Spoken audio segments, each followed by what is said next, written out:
This is the coffee I'll use today. So guys, maghima tayong coffee.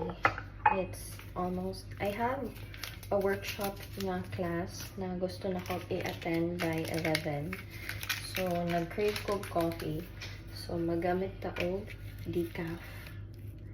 This is decaf, guys. So, technically, hopefully, dili ko ma-insomnia. So, very nice kay kitchen diri guys sa Staybridge Hotel. Like, amazing kaayo. Like, this is fully equipped kitchen. Na siya oven. Na gani siya scissors. Then, naapod siya washing machine. So, it's very amazeballs. With dishwashing, liquid, and sponge. So, pwede dyan ka magpuyo diri. It's livable. So, vacation mode lang ta. So, may coffee mate ko. So, nice kaya among complimentary dinner ganina.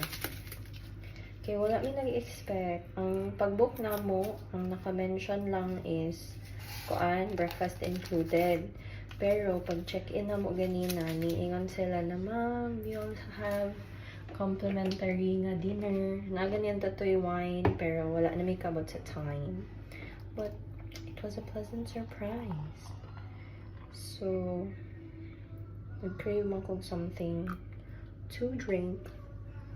So, let's make coffee. Nagani siya utensils.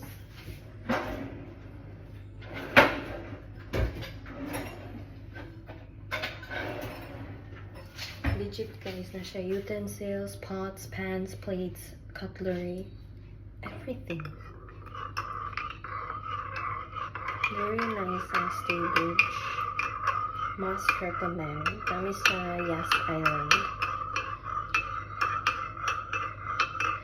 So, monitor. Naghima akong coffee. Bye-bye.